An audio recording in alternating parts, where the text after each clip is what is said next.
يسألونك عن الأنفال قل الأنفال لله والرسول واتقوا الله وأصلحوا ذات بينكم وأطيعوا الله والرسول إن كنتم مؤمنين۔ خداوندہ بحق محمد وآل محمد پہلی سے لے کے آج تک عزاداریوں میں ہم مصروف ہیں، ہماری ان عزاداریوں کو اپنی بارگاہ میں قبول فرما، ہمیں مولا حسین کے حقیقی عزاداروں میں قرار فرما۔ خداوندہ ان عزاداریوں میں، مجالس میں، نوحوں میں، مرثیوں میں اور اگر مصائب میں، تقریروں میں کوئی کمی کوتاہی رہ گئی ہو خداوندہ ان سے عفو درگزر فرما۔ خداوندہ ہمیں مشن حسینی کے مطابق، مقصد شہادت کے مطابق مجالس کرنے اور اس کے مطابق زندگی گزارنے کی توفیق عطا فرما۔ ہمارے ان مجالس کو، ہمارے اعمال و عبادات کو مقاصد شہادت امام سے ہم آہنگ فرما۔ خداوندہ اس مجلس میں جتنے مومن مومنات ہیں سب کی حاجات کو روا فرما۔ بیماران مخصوصین، بالخصوص چند مومنین کے بارے میں خصوصی دعا ہے جن کو فالج نے گھیر لیا ہے، فالج کا اٹیک ہوا ہے، کینسر کے مریض ہے اور اسپتالوں میں بھی ہے۔ خداوندہ ان کا کوئی بیمار ہو، ان کے گھروں میں کوئی بیمار ہو، آج باب الحوائج کا ذکر ہے، حق باب الحوائج ان تمام بیماران کو شفائے کلی عطا فرما، ان تمام بیماران کو صحت کاملہ و عاجلہ عطا فرما۔ خداوندہ ہمیں ہر قسم کی بیماریوں سے، وبائی بیماریوں سے، موذی بیماریوں سے، تمام بلا و بنچت سے، آفات و بلیات سے ہمیں محفوظ فرما۔ خداوندہ ہم سب کی عاقبت بخیر فرما، ہمارے گناہوں کو معاف فرما۔ خداوندہ جو تعلیم کے لیے آئے ہوئے ہیں بچے، امتحانات دے رہے ہیں یا دے چکے ہیں یا تعلیم کے جس شعبے میں ہو خداوندہ ان کو کامیابی و کامرانی عطا فرما۔ خداوندہ جو روزگار کے لیے آئے ہوئے ہیں بحق باب الحوائج ان کو بہترین روزگار عطا فرما۔ جو مالی اور کاروائی لحاظ سے پریشان ہیں ان کی پریشانیوں کو دور فرما۔ خداوندہ اس مجلس میں جنہوں نے حصہ لیا ہے، خدمت گزاران ہے، ہر سال ایک ہمارے ہندو برادر ڈاکٹر صاحب ہیں، ڈاکٹر کمار ہے، ان کا بیٹا انوش ہے، وہ ہمیشہ ہر سال باب الحوائج کے نام پہ وہ تبرک دیتے ہیں، اس سال بھی دیا۔ اللہ تعالیٰ ان کی توفیقات میں اضافہ فرما۔ ہندو ہے لیکن حسین کو ماننے والا ہے، تو جو بھی حسین کو ماننے والا خداوندہ ان کو ہر آفات و بلیات سے محفوظ فرما۔ خداوندہ بحق محمد وآل محمد اس عزا خانے کے خدمت گزاران جو اس دنیا سے جا چکے ہیں، کوئی ہاتھ اٹھانے والا نہیں، ہمارے فرشتہ کے لیے خدمت گزار تھے اس عزا خانے کے، ان کے لیے۔ اور حاجی جعفر صاحب آج خصوصی طور پر وہ علم نکال کے لاتے تھے، ان کی پوری زندگی میں 8 کو علم نکالتے رہے، تو آج ہم نے ان کے بیٹے کو کہا کہ یہ باپ کی وراثت ہے، یہی نجات کا ذریعہ ہے، وہ آیا ہے اور اٹھائے گا انشاءاللہ۔ خداوندہ جو جس لباس میں، اور اسی طرح حاجی ظفر عباس محرم سے پہلے تک ہمارے درمیان میں تھے، اب ہمارے درمیان میں نہیں ہے۔ پچھلے سال کی مجالس میں ایک انہوں نے کردار ادا کیا اور اس امام بارگاہ کے حوالے سے ان کا کردار ہے۔ خداوندہ ان مرحومین کو غریق رحمت فرما، ان کو اعلیٰ علیین میں جگہ عطا فرما۔ خداوندہ جنہوں نے اس عزا خانے کی خدمت کی ہے، اس کو پائے تکمیل تک پہنچانے میں مولانا اسماعیل صاحب ہے، جی ایم سکندر صاحب ہے، ہمارے شبیر اکبر صاحب ہیں، زاہد صاحب دوسرے تیسرے جو ہمارے ساتھ صاحب ہے، اور ہمارے فیض الحسن جو بھی جس انداز سے، اور ان سب میں سے مومنین اور مومنات نے بھرپور حصہ لیا ہے اور حصہ لے رہے ہیں۔ خداوندہ سب کی توفیقات خیر میں اضافہ فرما، سب کے مال جان میں برکت عطا فرما۔ اسی دعا کیجئے مولانا اسماعیل صاحب کو صحت کاملہ و عاجلہ عطا فرمائے۔ ان کے داماد کینسر کی بیماری میں مبتلا ہے، دعا کیجیے اللہ تعالیٰ ان کو شفائے کل و عاجل عطا فرما۔ ایک مومنہ کے بارے میں کہا ہے جو سال سے کم عمر کی تکلیف میں ہے، خداوندہ ان کو صحت کاملہ و عاجلہ عطا فرما۔ طفل مریض ہے خداوندہ، کچھ بیماران ہیں، خصوصی طور پر دعا کیجیے۔ اور یہ ڈیوٹی دینے والے ہمارے محافظین نے بھی ہمیں دعا کے لیے کہا ہے، اللہ تعالیٰ ان سب کی حاجات پر روا فرما، بیماران کو تندرستی عطا فرما۔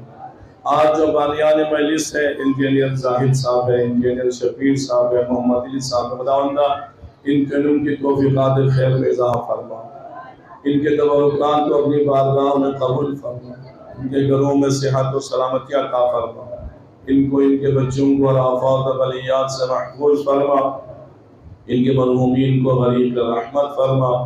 سب سے بڑی دعا قلب مطہر امام زمان کو ہم پر راضی فرما، امام کے ظہور میں تعجیل فرما، جہاں جہاں آزاداریاں ہو رہی ہے خداوندہ امن و سکون عطا فرما، خداوندہ آزاداران کو مومنین کو حفظ و امان عطا فرما، خداوندہ پاکستان میں امن و سلامتی عطا فرما، دہشت گردوں، تخریب کاروں اور فسادیوں کو نیست و نابود فرما، ہماری دعاؤں کو مستجاب فرما۔ ایک مرتبہ صلوات پڑھے محمد۔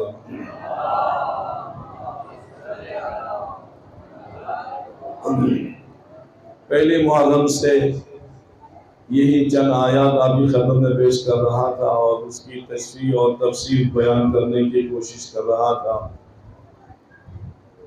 سورہ انفال کی چند آیات جو جنگ بدر کے بارے میں نازل ہوئی ہے، جہاں جنگ بدر کے بارے میں انفال کا تذکرہ ہے، وہاں ان مومنین کے اوصاف کو بھی بیان کیا ہے جو رسول خدا کے ہم رکاب ہو کر اپنے جان مال کی قربانی رسول الخدا کی اطاعت میں تقوی اور پرہیزگاری کے منازل کو طے کرتے ہوئے ایمان کے درجات پہ جو فائز ہوئے، ان کے اوصاف بھی ان آیتوں میں موجود۔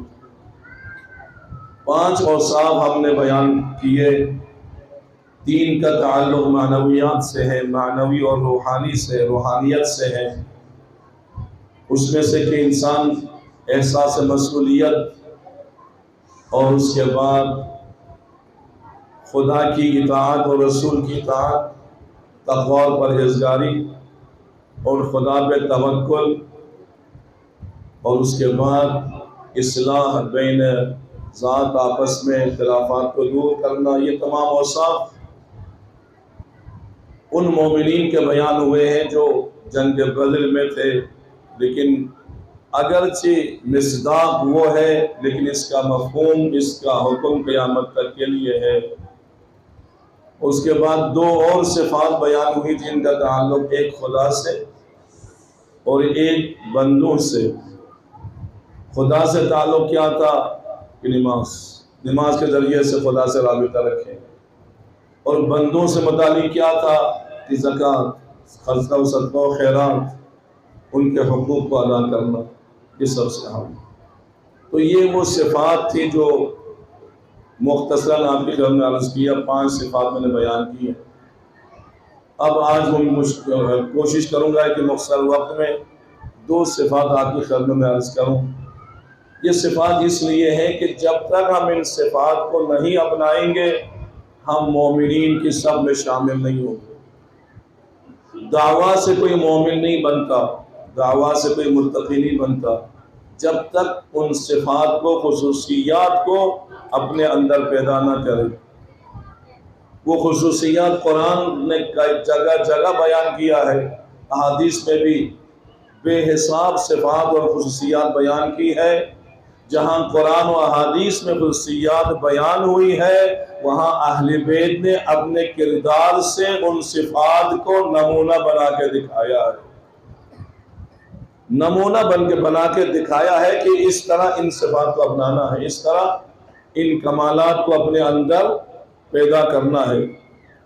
انسان جب دنیا میں آتا ہے تو انسان بن کے نہیں آتا، بلند ہو کے نہیں آتا، فرشتوں سے افضل ہو کے نہیں آتا، انسان کمالات سے متصف ہو کے نہیں آتا ہے تو قرآن واضحتاً کہتا ہے اخرجکم من بطون امہاتکم لا تعلمون شیئا، جب تم دنیا میں آئے تھے تو تم جاہل ہی جاہل تھے، کسی چیز کے بارے میں تمہیں علم نہیں تھا، معرفت نہیں تھی، پہچان نہیں تھی، جاہل محض تم اس دنیا میں آئے ہو، اور اس کے بعد ہم نے تمہیں شعور دیا، ہم نے تمہیں عقل دی، ہم نے تمہارے لیے ہدایت بھیجی، ہم نے تمہارے لیے ہادی بھیجے۔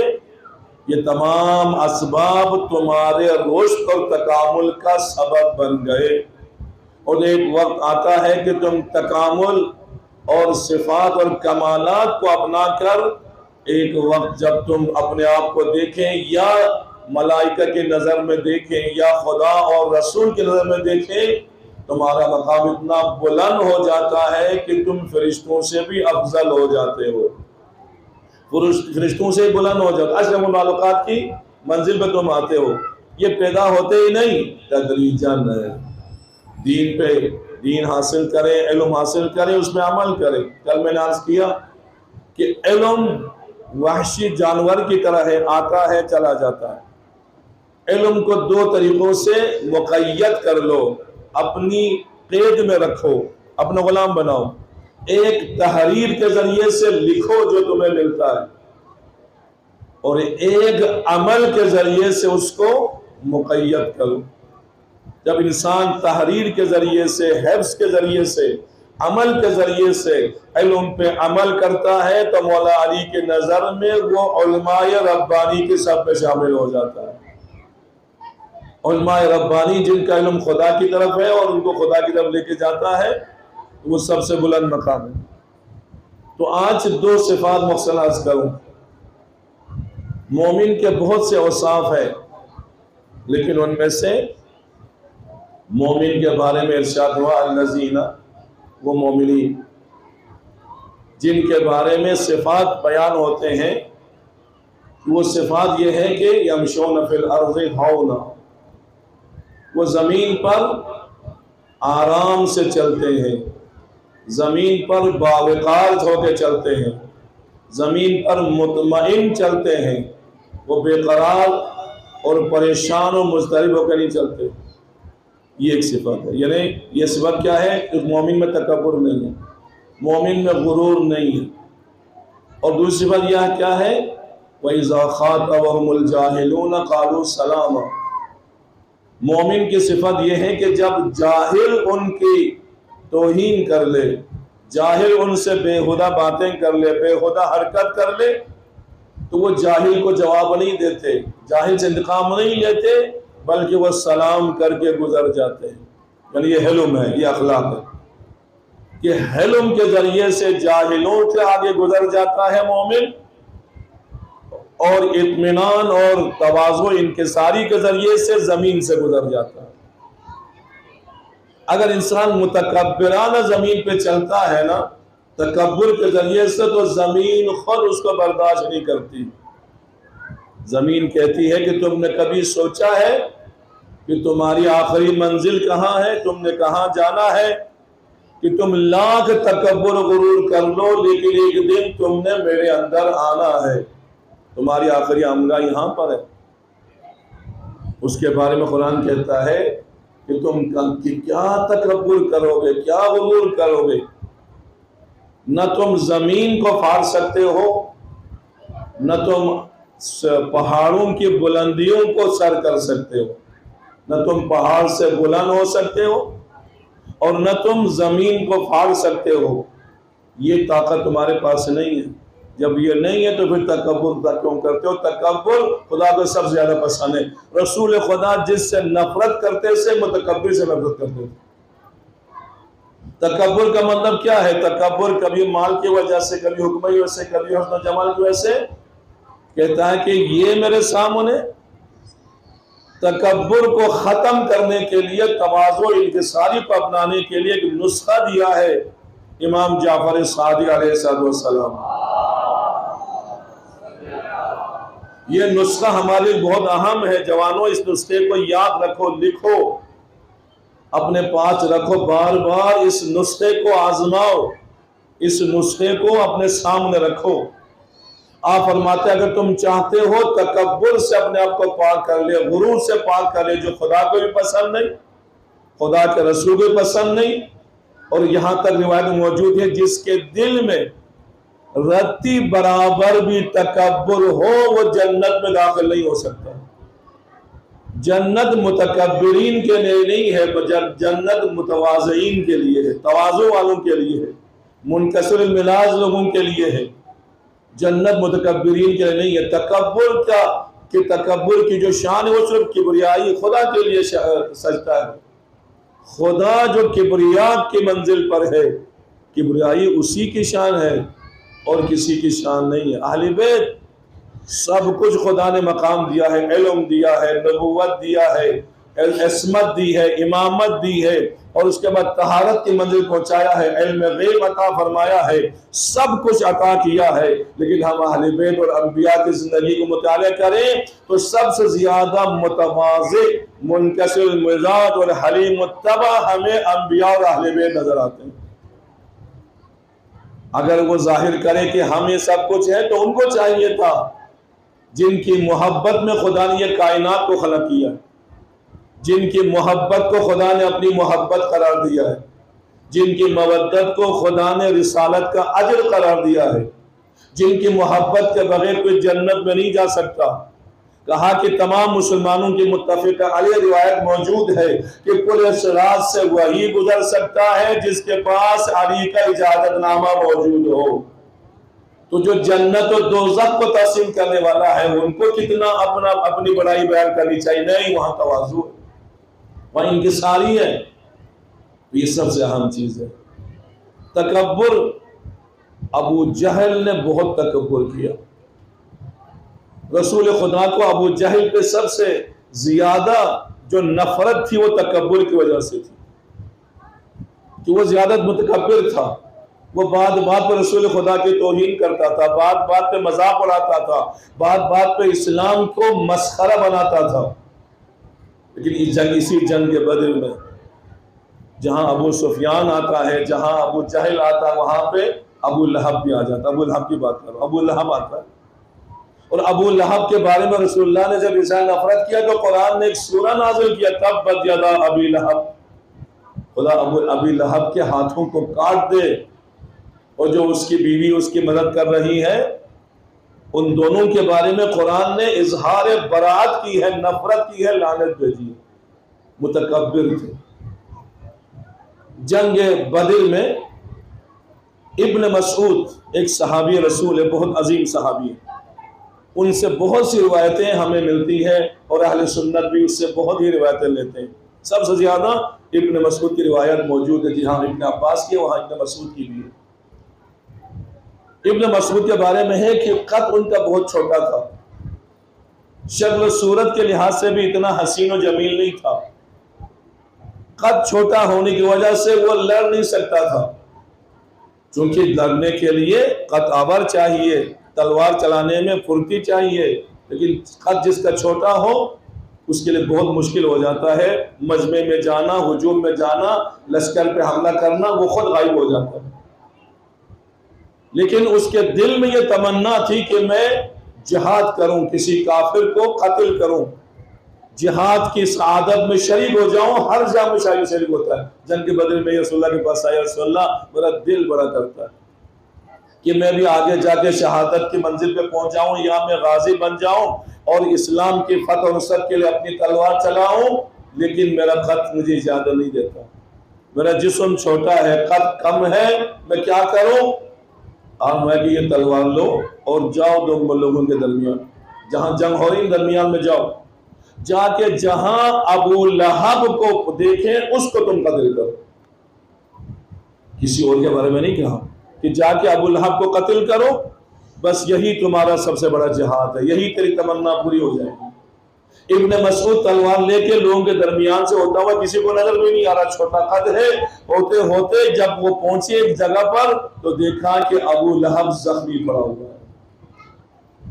جب دیکھا ابو لہب زخمی پڑا ہوا ہے، ابو لہب کے سینے پہ چڑھ گیا، ابن مسعود کے سینے پہ چڑھا، اس کا سر کاٹنا چاہا، اسے آنکھیں کھول دی، کھول کے کہا کہ احد کا پہاڑ بھی میرے اوپر آ جاتا تو مجھے اتنا بوجھ اور وزن محسوس نہ ہوتا کہ تجھ جیسا چھوٹا قدم میرے سینے پہ چڑھا۔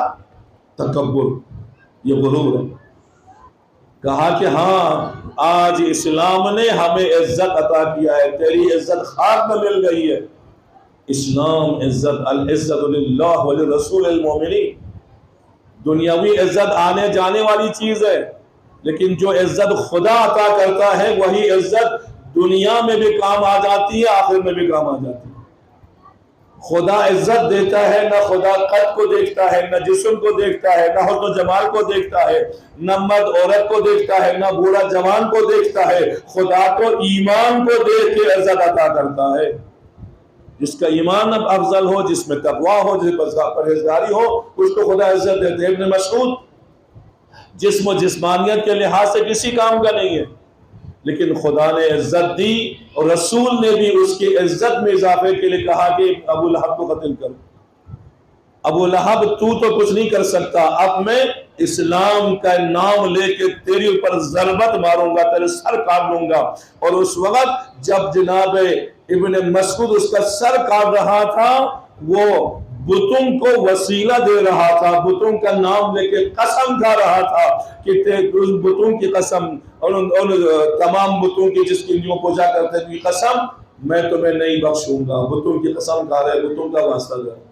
لیکن جناب مسعود نے اس کا سر کاٹا، لے کر رسول اللہ کی خدمت میں آیا، اور جب سر وہاں پہ ڈال دیا، آپ نے شکر الہی بجا لایا کہ ایک سرسخت متکبر دشمن کو خدا نے آج رسوا کر دیا۔ اللہ آج اس متکبر کو ذلیل و خاک کر دیا۔ اس کے بعد کہا کہ یہ جو ابو لہب ہے نا، یہ فرعون سے بھی بدتر ہے۔ کیوں؟ فرعون نے خدائی دعویٰ تو کیا، جناب موسیٰ سے جنگ تو کی، جناب موسیٰ خوف سے شہر چھوڑ کے بھی چلے گئے، لیکن جب آخری وقت میں جب وہ غرق ہو رہا تھا تو وہاں پہ وہ اعلان کر رہا تھا، خداوندہ میں موسیٰ پر بھی ایمان لاتا ہوں، موسیٰ کے خدا پر بھی ایمان لاتا ہوں۔ ایمان لانے کا وہ دعویٰ کرتا ہے، لیکن جب موت سامنے آنے کے بعد توبہ بھی قبول نہیں ہوتی۔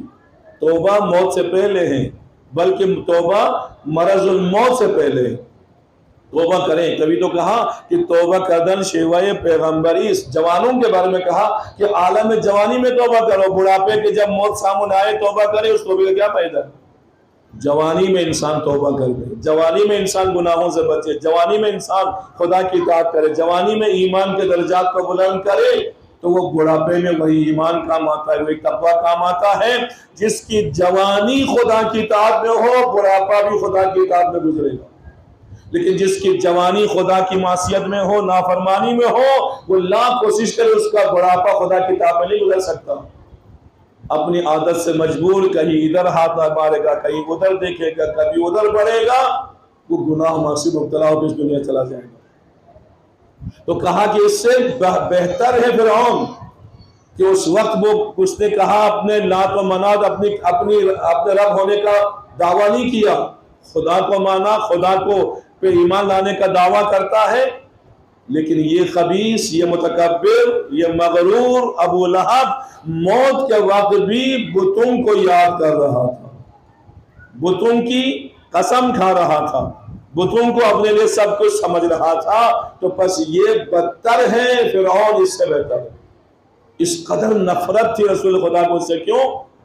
وہ اور بھی بہت سے دشمن تھے، اور بھی بہت سے، اگر کوئی پتھر مارتا ہے آپ پتھر نہ آنے پہ اس کی عیادت کے لیے جاتے ہیں، لیکن ابو لہب سے آپ اتنی نفرت کرتے ہیں کہ اس کے بارے میں آپ کی نفرت اور لعنت کی وجہ سے اس کی مذمت میں قرآن کی آیتیں نازل ہوئی۔ تکبر انسان کو ہلاک کر دیتا ہے۔ ہم ایک عرض کر رہا تھا، امام نے جو نسخہ عطا کیا ہے وہ سب سے اہم۔ امام فرماتے ہیں مولا کیسے تکبر سے، غرور سے، انانیت سے اپنے آپ کو بچا لے تاکہ متواضع ہو جائے، چونکہ خدا متواضع اور منکسر المزاج لوگوں سے محبت کرتا ہے۔ متکبر سے خدا اصلاً محبت نہیں کرتا، متکبر پر تو فرشتے لعنت کرتے ہیں۔ متکبر جہاں سے گزرے وہ زمین فریاد کرتی ہے، تیری متکبرانہ جو تیرا قدم ہے مجھ پہ پڑ رہا ہے تو مجھ پہ ضربتیں لگ رہی ہے۔ خدا کی اطاعت میں قدم پڑے تو زمین اپنے قبر میں آنے والے سے کہتا ہے کہ تیرا ہر قدم جو خدا کی اطاعت میں پڑا تھا تم نے میرے اوپر احسان کیا ہے، نماز میرے اوپر پڑھی، برکت مجھے بھی ملی۔ اسی وجہ سے کہا نا کہ اگر جس علاقے میں نیکی ہو، اطاعت ہو، عبادت ہو، وہاں رحمتیں بھی زیادہ نازل ہو جاتی ہے، سرسبز و شاداب بھی وہ علاقے ہو جاتے ہیں، وہ نیکیوں کی برکت ہے۔ لیکن جہاں ظلم ہو، جہاں پہ برائیاں ہو، جہاں پہ شراب و کباب و زنا و معصیت ہو، وہاں پہ قہر اور نحوستیں اور خدا کا عذاب نازل ہو جاتا ہے۔ بارش رحمت ہے، لیکن ایک مرتبہ وہی بارش عذاب بن جاتی ہے۔ پانی کے بغیر کوئی زندہ نہیں رہ سکتا، وہی پانی ہلاکت کا سبب بن جاتا ہے۔ کیوں؟ اس لیے کہ پانی رحمت ہے، پانی سے ہر شے زندہ ہے، لیکن جب گناہ و معصیت میں اضافہ ہو جائے، وہی پانی عذاب بن کر نازل ہو جاتا ہے۔ اولاد خدا کی طرف سے ایک عظیم نعمت ہے، رحمت ہے، لیکن وہ کبھی جب انسان گناہ سے مبتلا ہو جائے، وہی اولاد ماں والدین کی ہلاکت اور جہنم میں جانے کا سبب بن جاتا ہے۔ اسی طرح رزق نعمت ہے، دولت نعمت ہے، لیکن جب خدا کی نافرمانی میں انسان اس کو حاصل کرے، وہی روزی، وہی رزق، وہی پیسہ، وہی دولت اس کی ہلاکت کا سبب اور ذلت کا سبب بن جاتی ہے۔ تو یہ انسان اپنے ہاتھوں سے کرتا ہے۔ امام فرماتے ہیں غرور سے بچنے کا ایک نسخہ ہے، اس نسخے کو اپنا لو، تکبر و غرور سے تم پاک ہو جاؤ گے۔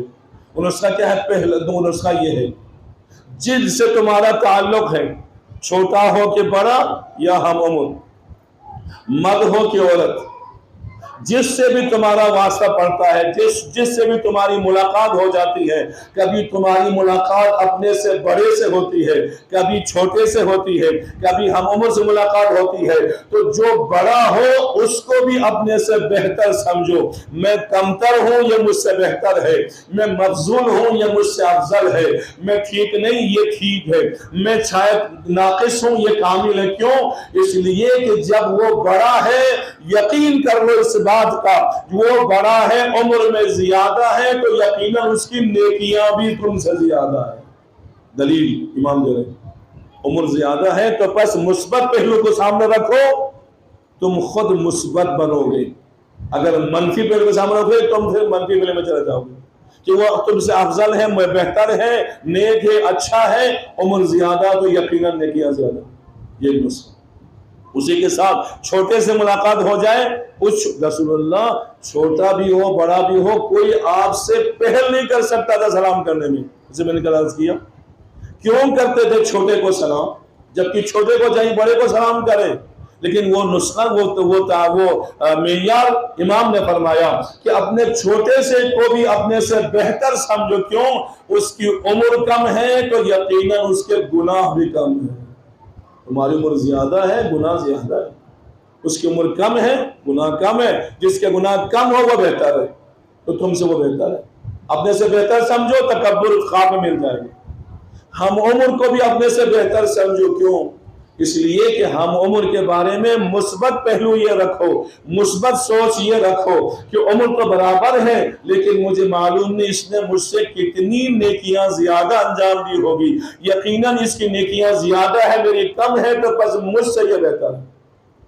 اور جو انسان دوسروں کو بہتر سمجھتا ہے اس میں تکبر ہی نہیں آئے گا، لیکن جو اپنے کو بہتر سمجھتا ہے اس میں غرور آئے گا، تکبر آئے گا۔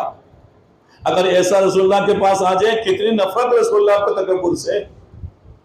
یہ تکبر انسان کو تباہ کر دیتا ہے، ہلاک کر دیتا ہے۔ تکبر کی وجہ سے اور بہت سے گناہ انسان سے ہو جاتا ہے۔ تو بس تکبر سے بچو۔ رسول اللہ کے دربار میں اگر کوئی امیر آ کے غریب کے پاس بیٹھتا ہے، یا غریب آ کے امیر کے پاس بیٹھتا ہے، امیر اپنے دامن سمیٹ لیتا ہے۔ آپ فرماتے ہیں کہ آپ دیکھیں کبھی کسی پہ اعتراض نہیں کرتے تھے، لیکن جب کوئی تکبر کرے، غرور کرے، فوراً ٹوک دیتے تھے۔ تو آپ نے فرمایا کہ تم اس کے پاس بیٹھے ہو، یہ غریب جب تمہارے پاس بیٹھے ہیں، اس کے بیٹھنے سے اس کی غربت تو تمہیں نہیں لگے گی، تم اپنے دامن سمیٹ رہے ہو۔ اس نے کہا رسول اللہ مجھ سے غلطی ہوئی، میں توبہ کرتا ہوں، استغفار کرتا ہوں، سزا اپنے لیے تجویز یہ کرتا ہوں کہ میں آدھی دولت اسی کو دے دیتا ہوں جس کو میں نے ذلیل و حقیر سمجھا ہے۔ اسی سے تو پوچھو کہ یہ جس کو تم نے حقیر سمجھا ہے، کیا تمہاری دولت اس کو قبول ہے؟ وہ کہتے ہیں رسول اللہ مجھے اس کی دولت قبول نہیں، اس کی دولت مجھے نہیں، غریب ہے، فقیر ہے۔ مجھے نہیں چاہیے. کیوں؟ اس لیے کہ جس دولت نے اس کو متکبر اور مغرور کیا ہے کہیں میں بھی مغرور نہ ہو جاؤں, میں بھی متکبر نہ ہو جاؤں. بس پتہ چلا متکبر دولت کی وجہ سے نہیں ہے, متکبر انسان کی ذہنیت کی وجہ سے. ذہنیت انسان کو کہاں پہنچا دیتی ہے, تکبر ہلاک کر دیتی ہے انسان کو. ابن مغیرہ جب ایک جگہ سے گزرا, ایک شخص وہاں پہ نیزے بنا رہا تھا. اس کی جو نیزہ بنانے کی جو چیزیں ہیں اس پہ لکڑی نوکیلی لکڑیاں پڑی ہوئی تھی, وہاں اس کے پاؤں پڑے, ایک لکڑی اس کے پاؤں میں چپ گئی. لیکن مغرور متکبر اتنا تھا کہ جھکنا اپنے لیے گوارا نہیں کیا. اسی حالت میں وہ گھر چلا گیا, گھر میں لیٹ گیا, پاؤں پہ ہاتھ ڈالنا اپنے لیے توہین سمجھتا رہا.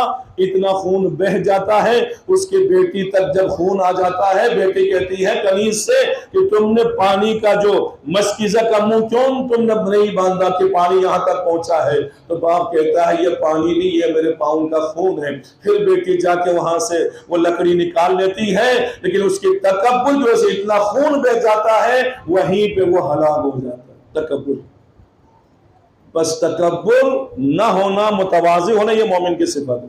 یہ 6 صفت ہے. اور 7ویں صفت کیا ہے؟ 7ویں صفت یہ ہے اذا خاطبهم الجاهلون قالوا سلاما.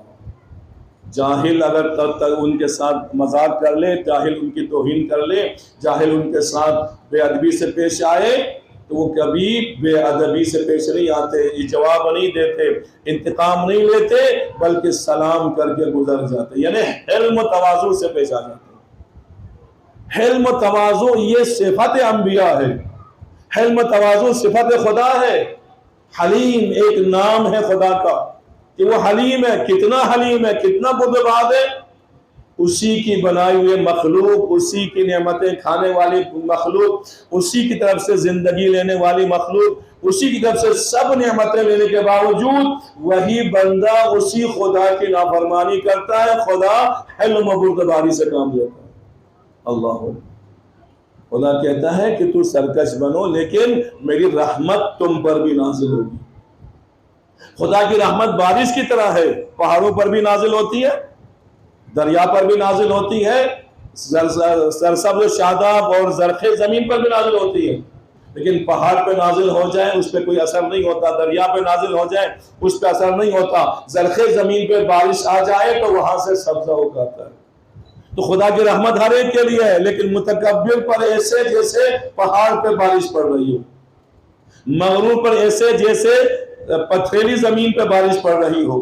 اور جب تواضع انکساری ہو تو خدا کی رحمت کی وجہ سے زمین زرخیز ہو جاتی ہے, اس مومن کے ایمان میں اضافہ ہو جاتا ہے, اس کا ایمان بلند سے بلندر ہو جاتا ہے. یہ سب سے تواضع. مولا علی نے ایک غلام کو بلایا, آواز دی, جواب نہیں آیا, انداز لگا لی. کبھی پھر آواز دی, پھر جواب نہیں آیا. آپ خود اٹھ کے گئے غلام کی طرف تو غلام دروازے پہ کھڑا تھا. فرمایا کہ تم نے میری آواز پہ لبیک کیوں نہیں کہا, جواب کیوں نہیں دیا؟ وہ کیا کہتا, مولا مجھے آپ سے خطرہ نہیں تھا. آپ وہ مولا نہیں جو اپنے غلام کو مارے, ظلم کرے, تشدد کرے. آپ تو میرے حلیم غلام ہے, آپ میرے حلیم مولا ہے, حلیم مولا ہے, بردبار مولا ہے. اگر میں کوتاہی کروں, اگر میں گستاخی بھی کروں, آپ وہ ذات ہیں جو معاف کر دیتے ہیں. اچھا تم مجھ سے اتنی توقع رکھتے ہو کہ تم نے معافی کے لیے کہا, میں تمہیں خدا کی راہ میں آزاد کر دیتا ہوں. ابھی آزاد کر دوں.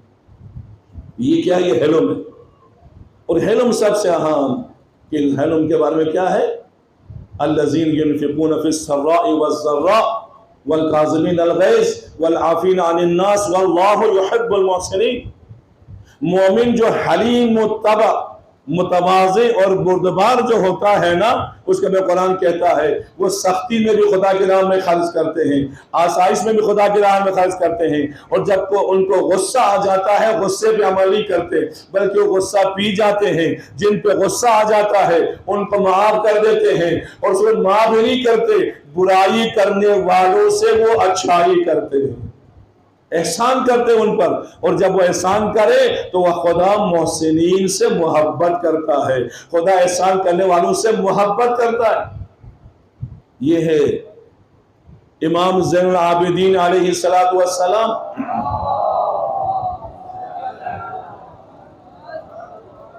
آپ جب بھی اپنے گھر سے باہر تشریف لاتے ہیں، آپ کے ایک رشتہ دار ہے، وہ رشتہ دار آپ کو برا بھلا کہتا ہے، وہ رشتہ دار آپ کی توہین کرتا ہے، گستاخیاں کرتا ہے، رشتہ دار ہے لیکن آپ کی عظمت کا قائل نہیں ہے، امامت کا قائل نہیں ہے، طہارت و عصمت و طہارت کا قائل نہیں ہے، گستاخیاں کرتا ہے۔ جب ملے گستاخی، جب حد سے زیادہ گستاخیاں بڑھی، امام نے اپنے اصحاب کو بلایا، اپنے اصحاب کو دیکھیں کیسے امام ہمیں درس دے رہے ہیں کہ ان کا کردار نمونے کامل ہمارے لیے۔ اگر مولا حسین کی مجالس ہم برپا کرتے ہیں نا تو کردار حسین کو سامنے رکھے، کردار کو اپنائے مولا حسین کا، تب ہم آزادار بنیں گے۔ مولا سجاد کے کردار کو ہم اپنائے تو ہم مولا سجاد کے ماننے والے پیروکاروں میں شامل ہوں گے۔ مولا علی کا صرف نعرہ کافی نہیں، مولا علی کے کردار کو سامنے رکھے، اپنی کردار سازی کرے، علی کے کردار پہ چلے تو وہ علی والا بنے گا۔ نعرہ لگانے والا علی والا نہیں، کردار پہ چلنے والا علی والا ہے۔ تو ہمیں علی والا بننا ہے کردار کے ذریعے سے، اخلاق کے ذریعے سے، گفتار کے ذریعے سے۔ جب یہاں تک نوبت پہنچی، امام نے اپنے اصحاب کو بولا آؤ دیکھو میں آج کیسے انتقام لیتا ہوں۔ مولا سجاد جب آگے گئے، اصحاب نے کہا ہم دیکھیں گے آپ انتقام کیسے لیتے ہیں۔ وہ ساتھ ساتھ چلے، لیکن ان میں سے جو قریب تھے نا، انہوں نے کیا سنا؟ امام اسی آیت کی تلاوت کرتے جا رہے تھے، وَالْقَاظِمِينَ الْغَيْظَ وَالْعَافِينَ عَنِ النَّاسِ وَاللَّهُ يُحِبُّ الْمُحْسِنِينَ۔ مومن غصے کو پی جاتا ہے، عفو درگزر سے کام لیتا ہے، برائی کرنے والوں سے اچھائی کرتا ہے۔ اس آیت کی تلاوت کرتے جا رہے تھے تو اصحاب کہتے ہمیں یقین ہو گیا امام انتقام لینے نہیں جا رہے، معافی دینے جا رہے ہیں۔ جب وہاں پہنچے، دستک دی، اس کو بلایا، وہ آگ بگولا ہو گیا کہ اب لڑنے کے لیے یہاں تک آئے ہیں۔ کیا وہاں پہ لڑائی ہوئی تھی وہ کافی نہیں تھی؟ جب اس نے پھر باتیں شروع کر دی، پھر گستاخانہ انداز میں جب کہنا شروع کیا، امام نے جو درس دیا وہ سب سے اہم ہے۔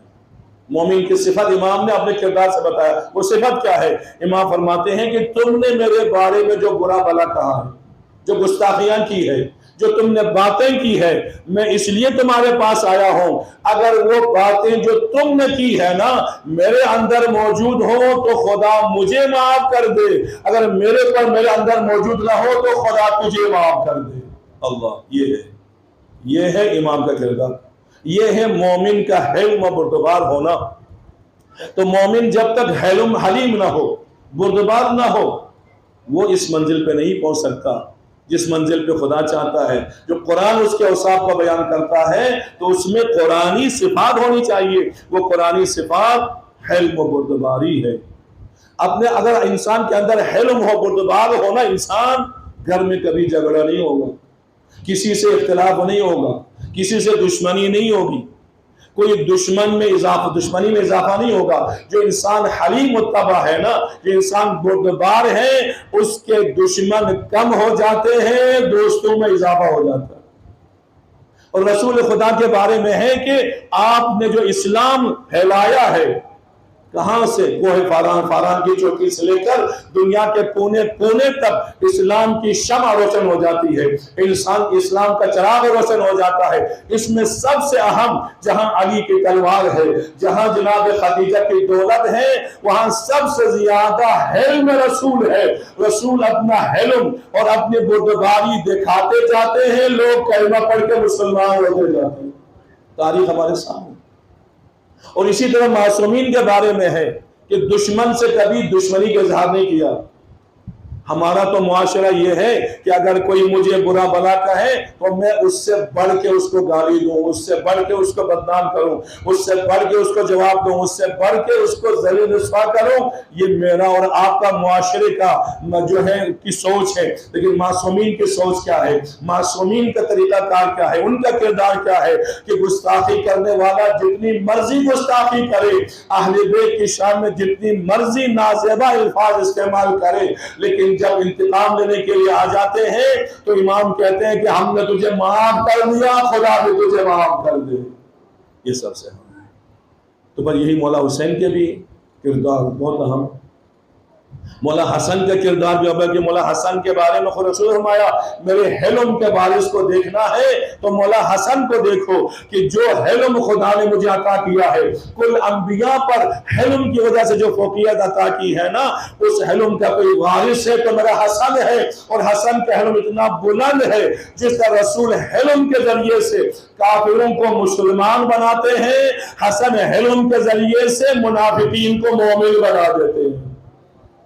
مولا حسین کا حلم کتنا بلند، مولا حسین اتنے حلیم، آپ انتقام مدینے میں نہیں لیتے، آپ چاہیں تو مکے میں انتقام لے سکتے تھے جو 30 افراد مسلح آئے تھے حاجیوں کی صورت میں، آپ چاہیں تو قافلے در قافلے گزرتے رہے یزیدی، ان کو آپ انتقام کا نشانہ بنا سکتے تھے، لیکن نہیں، ایک وقت ہے، ایک مقام ہے جہاں پہ جا کے زمین خریدوں، اپنی ملکیت میں جا کے میں رہائش اختیار کر لوں، اب جو مجھ پہ حملہ کرے گا وہی متجاوز ہوگا، وہی ظالم و جابر ہوگا، میں تو اپنی ملکیت میں بیٹھا ہوں، میں اپنے گھر میں بیٹھا ہوں، جب میرے گھر پہ کوئی حملہ کرے اب مجھ پہ لازم ہے کہ اس کا دفاع کرے۔ امام اپنے گھر بیٹھے تھے، اپنی زمین اور اپنی ملکیت میں بیٹھے تھے، ہم نے کہا کہ تاکہ کسی اور کی زمین پہ جا کے بیٹھو تو کسی اور کو اذیت نہ ہو، تکلیف نہ ہو، اپنی ملکیت میں بیٹھے، اور وہ بھی آپ نے جب اصحاب نے دریا کے سامنے ساتھ ہی خیمے نصب کیے تو آپ میں کہ عباس وہاں سے خیمے اٹھا لے، اس نشیب میں خیمہ لگائے۔ مولا اس نشیب میں کیوں؟ اس لیے کہ اس نشیب میں خیمے لگائے تاکہ مقتل نشیب میں ہو، آخری وقت میں اہل بیت وہ منظر نہ دیکھ سکے جہاں پہ ہر صحابی شہید ہو رہا ہے، جہاں پہ ہر عزیز تہذیب ہو رہا ہے۔ باری باری سب میدان میں چلے گئے، سب میدان میں گئے، اصغر بھی چلا گیا، اصغر صرف روحے گیا، اکبر بھی چلا گیا، قاسم کے لاش کے ٹکڑے چن چن کے اٹھا کے لائے، اور محمد کی ننھی ننھی لاشوں کو بھی خیمہ لے کے آئے۔ جناب حبیب بن مظاہر مجھے سجا، ان کے سرانے پہ بھی جا کے آنسو بہائے، آخر میں آپ کے رہ گئے عباس سے علمدار۔ عباس کا مقام جانتے ہو کتنا بلند ہے عباس کا مقام؟ عباس کو خدا نے باب الحوائج بھی بنایا، عباس سقائے اہل بیت بھی ہے، عباس سے باوفا، جہاں وفا کا ذکر آتا ہے وہاں عباس کا نام آتا ہے، دنیا کا علم سرنگون ہو جاتا ہے، عباس کا علم ہمیشہ بلند رہتا ہے۔ یہ عباس کی عظمت ہے۔ عباس وہ ہے حسین کی کا مشن تکمیل تک نہیں پہنچتا جب تک عباس کا کردار نہ ملے، کربلا مکمل بھی نہیں ہوتی جب تک عباس نہ ہو، اور خود مولا حسین نے بس اسی پہ اتفاق کیا ہے۔ عباس کے مقام کو سمجھنا چاہتے بس اتنا سمجھ لو جس طرح خدا نے میرے نانا کو میرا بابا عطا کیا مجھے عباس عطا کیا، اللہ، یعنی جو کمالات میرے بابا میں ہیں وہی کمالات عباس میں ہیں۔ اور مولا علی کا نام حیدر ہے نا، وہ شیر جو تمام شیروں پہ غالب آ جائے، اس کی وہ ادا اور اس شیر کی مختلف حالتیں ہیں، وہ شیر جو سب شیروں پہ غالب آ جاتا ہے نا، ایک شیر کو عباس کہتے ہیں، ایک شیر کو حیدر کہتے ہیں۔ شیر حسین آگے بڑھے، مولا اب تو مجھے اجازت دو، باب الحوائج ہے، اپنی اپنی حاجتوں کو ذہن میں لائیں، پتہ نہیں کیا کیا حاجتیں ہماری کبھی روا نہیں ہوئی ہوگی، آج ہماری حاجتیں مولا عباس کے ذریعے سے روا ہونا چاہیے۔ کب روا ہوں گی؟ جب ہم چند آنسو گرائے مولا عباس کی مظلومیت پر، اور ان آنسوؤں کا وسیلہ دے مولا حسین کی بارگاہ میں، یقیناً مولا حسین سفارش کریں گے خدا کی بارگاہ میں، ہماری حاجتیں روا ہو جاتی ہے۔ آج باب الحوائج کی شہادت کا دن منا رہے ہیں، عباس کہتے ہیں مولا مجھے اجازت دو۔ ایک مرتبہ امام نے کہا عباس تجھے کیسے اجازت دوں، تم تو میرے لشکر کے علمدار ہو، فوج کا علمدار۔ جب کہا نا میری فوج کے علمدار ہیں، عباس نے دیکھ کے کہا مولا وہ فوج کہاں ہے جس کا میں علمدار ہوں؟ سب ایک ایک کر کے شہید ہو گئے۔ اب مجھے اجازت نہیں، عباس تجھے اجازت نہیں ملے گی، تم میری فوج کے علمبردار ہو، اجازت نہیں ملی عباس کو۔ عباس کی اجازت نہ ملنے کی وجہ سے اپنے خیمے میں غمگین بیٹھے ہوئے ہیں، تلوار کے قبضے پہ پیشانی رکھ کے سوچ رہے ہیں اب کیا ہوگا۔ اتنے میں سکینہ ہاتھ میں مشکیزہ لے کے آ گئی۔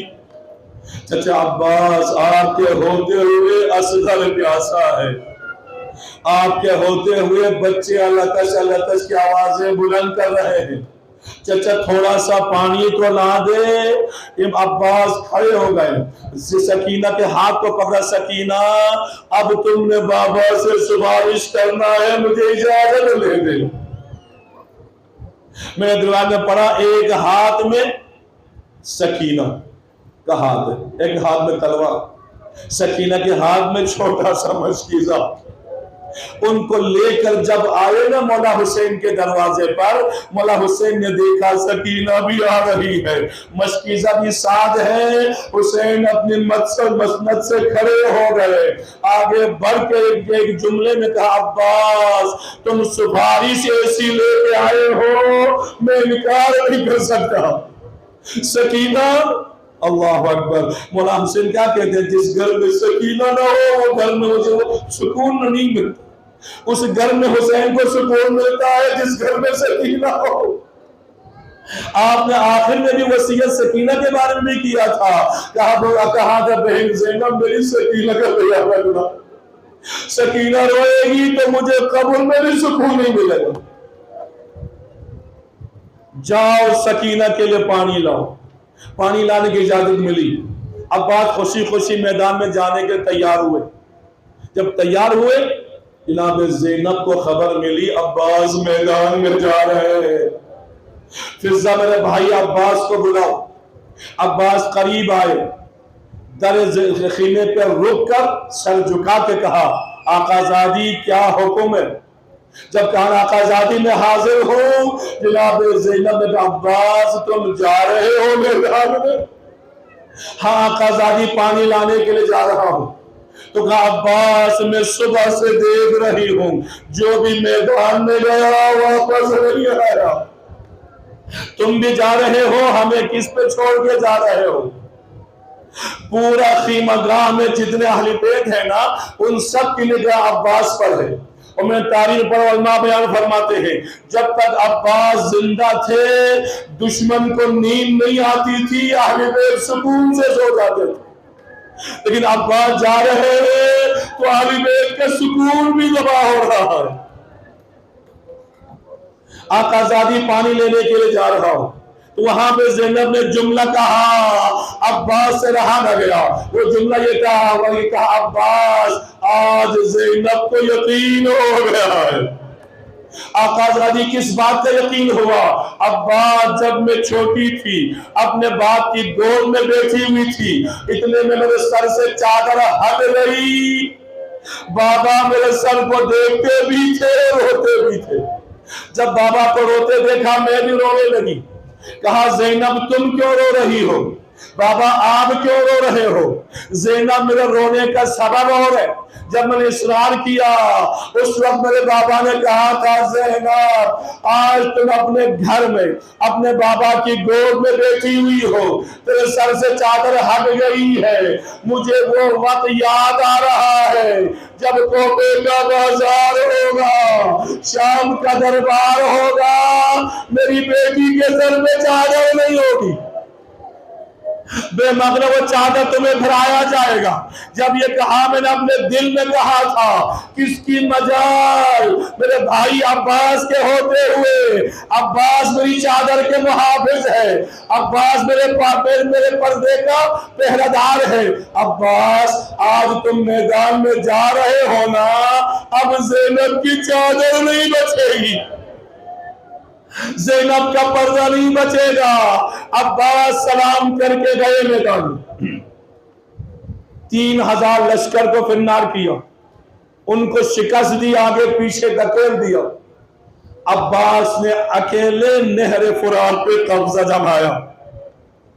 3 دن کا پیاسا ہے عباس، پیاسے کے سامنے پانی آ جائے پیاس میں اور اضافہ ہو جاتا ہے۔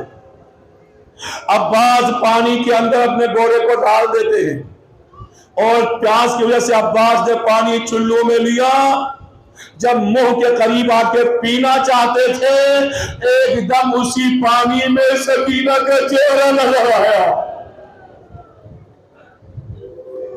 اصغر کی پیاس یاد آئی، پانی فوراً پھینک دیا عباس نے اور کہا عباس یہ کیسی وفا ہے، بچے پیاس سے تڑپ رہے ہیں، تم پانی پی رہے ہو۔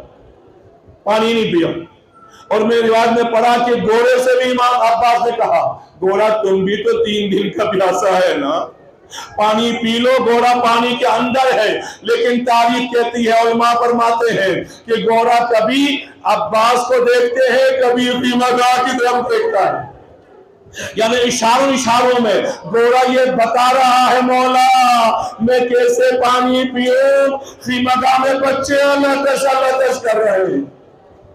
امام نے مشکیزہ بھرا، عباس نے مشکیزہ بھرا، آپ آگے بڑھے، جس انداز سے جہاد کرتے ہوئے لڑتے ہوئے آگے گئے تھے، اسی انداز سے لڑتے ہوئے عباس خیمہ کی طرف رخ کر کے جا رہے ہیں۔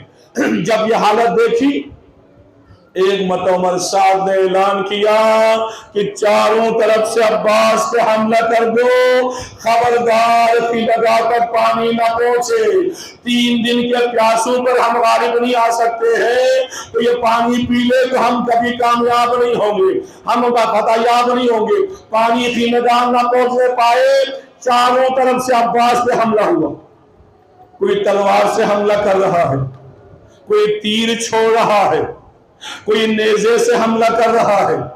ایک وقت آیا، ایک شخص کمینگاہ میں بیٹھا ہوا تھا، عباس لڑتے لڑتے وہاں پہنچے، اس ظالم نے تلوار اٹھائی، عباس کے دائیں ہاتھ پہ اشارہ کیا، عباس کا دائیں بازو کٹ گیا، علم بائیں بازو پہ لیا، لیکن شجاعت میں فرق نہیں آیا، لڑتے لڑتے آگے بڑھے۔ ایک اور جگہ آئی، ایک اور شخص کمینگاہ میں چھپا ہوا تھا، اس نے سوار کیا، صرف عباس کا بازو ہی نہیں کٹا، علم اسلام زلمی دھول ہو گیا۔ لیکن عباس نے ہمت نہیں ہاری، عباس ایڈیو سے ایڈیاں لگا رہے ہیں، آگے بڑھ رہے ہیں، گھوڑے سے کہا گھوڑا ہر حال میں مجھے خیمہ گاہ پہنچا دو، سکینہ پیاسی ہے، اصغر پیاسا ہے، گھوڑا آگے بڑھ رہا ہے، اتنے میں ایک شخص آگے گرز لے کے آتا ہے، وہ کہتا عباس میں نے سنا ہے آپ بڑے بہادر ہیں، آپ بڑے طاقت والے ہیں۔ عباس نے ایک مرتبہ اپنے آپ کو انگڑائی لے کے کہا کاش تم اس وقت آ جاتے جب میرے بازو سالم تھے، تمہیں پتہ چل جاتا حسین کا ناصر کون ہے، زینب کی چادر کا محافظ کون ہے۔ اب وہ ظالم کیا کہتا ہے عباس آپ کے بازو سلامت نہیں ہے نا، میرے ہاتھ تو سلامت ہے۔ اس نے جب گوز اٹھایا عباس کے سر پہ گوز ماری، عباس نے کہا ادرکنی یا مولا، مولا میری مدد کے لیے آ جائے۔ ادھر عباس نے پکارا، ادھر امام نے ہاتھ کمر میں رکھا، الان انکسر ظہری، عباس حسین کی کمر ٹوٹ گئی۔ اجرکم اللہ۔ حسین گھوڑے پہ سوار ہوئے، مکہ کے حسین چلے، راوی کہتے ہیں ایک جگہ حسین گھوڑے سے اترے، ایک چیز کو اٹھایا جیسے قرآن کو اٹھاتے ہیں، چوما اور زمین پہ رکھا، ایک اور جگہ پر ایک چیز اٹھائی چوم کے زمین پہ رکھا۔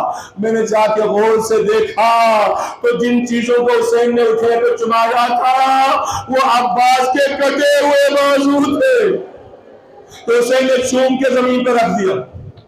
آگے بڑھے، عباس زمین پہ پڑے ہوئے ہیں، ایلیاں رگڑ رہے ہیں، امام سرانے کھڑے ہو گئے، عباس دیکھ نہیں سکتے، ایک روایت میں ابا نے کہا اے آنے والا تھوڑی دیر انتظار کرنا، میں نے اپنے آقا کو بلایا ہے، میں نے حسین کو بلایا ہے، اتنی مہلت دو، حسین آ کے مجھ سے ملے۔ امام نے کہا عباس تیرا غریب بھائی تیرے سرانے کھڑا ہے۔ امام نے عباس کا سر اپنے زانوں پہ رکھا، عباس نے زمین پہ رکھا، 3 مرتبہ ایسا ہوا۔ عباس نے جب زمین پہ رکھا، امام نے زانوں پہ رکھا۔ امام کہتے ہیں عباس اب تم بھی مجھے غریب سمجھ رہے ہو، اپنا سر میرے زانوں پہ کیوں نہیں رکھتے؟ عباس نے روکا مولا میں اپنا سر آپ کے زانوں پہ کیسے رکھوں؟ ابھی غلام کا سر آقا کے زانوں پر ہوگا، کچھ دیر بعد مولا آپ کا سر کس کے زانوں میں ہوگا؟ خاک کربلا ہوگی، میرے آقا کا سر ہوگا، مجھے وہ وقت نظر آ رہا ہے۔ عباس کوئی وصیت؟ مولا میری ایک ہی وصیت ہے، مجھے نہ لے جائے۔ ایک تو سکینہ سے پانی کا وعدہ کیا تھا، اور ایک مجھے اہل بیت سے شرم آتی ہے کہ میں وعدہ پورا نہ کر سکا، دوسرا دشمن آپ کو شماتت کریں گے، نہ لے جائے۔ کوئی تمنا؟ بس آخری جملہ، علم آئے گا، عباس کا علم آئے گا، اس علم کی زیارت کرنا۔ وہ علم ہمارے لیے عباس کا علم کی شبیہ ہے، اسی علم کو پکڑ کے دعا بھی کرنا اور عباس پہ گریہ بھی کرنا، آنسو آئے تو پھر دعا بھی کرنا گناہوں کی مغفرت کے لیے، اپنی حاجات کے لیے۔ کیوں؟ آج باب الحوائج کے مسائل ہو رہے ہیں، آج باب الحوائج کا دن ہے، باب الحوائج کی مجلس ہو رہی ہے، تو بس کہا عباس کوئی تمنا؟ مولا ایک ہی تمنا ہے، جب دنیا میں آیا تھا پہلے آپ کی زیارت کی تھی، اب دنیا سے جا رہا ہوں، آخر میں آپ کی زیارت کرنا چاہتا ہوں۔ عباس کون سی چیز مانی ہے؟ مولا ایک آنکھ میں تیر لگا ہوا ہے، ایک آنکھ میں خون ہے۔ امام نے عباس سے خون کو صاف کیا۔ عباس دیکھ، اب جب عباس نے مولا کی زیارت کی اور اس کے بعد عباس جانے کی تیاری کرنے لگے نا، امام نے عباس رک جا، میری بھی تمنا پوری کر لو۔ مولا آپ کی کون سی تمنا ہے؟ کہا جب یہ تم نے مجھے پکارا، آقا کہہ کے پکارا، مولا کہہ کے پکارا، اب جاتے جاتے مجھے بھائی کو کہہ کے پکارو۔ عباس نے بھائی کہا، بھائی کا دم بھائی کے گود میں نکل رہا ہے۔ ایک عباس کہتے مولا اب بابا علی بھی آ گئے ہیں اور بھائی حسن بھی آ گئے ہیں، مولا ایک مرقدار بی بھی رو رہی ہے کہ عباس بازار آ گئی ہے۔ امام نے علم کو لیا، لے آؤ علم، لے آؤ علم، عباس کا علم لے آؤ۔ عباس نے علم کو لیا، مولانا کا علم لیا، سکینہ نے علم کو آتے دیکھا، بچوں میرے چاچا پانی لے کے آ گئے ہیں۔ جب بچے آئے تو کیا دیکھا؟ علم تو آ گیا، علمدار نہیں آیا۔ یا عباس یا عباس یا عباس، ماتا نے اسے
Come,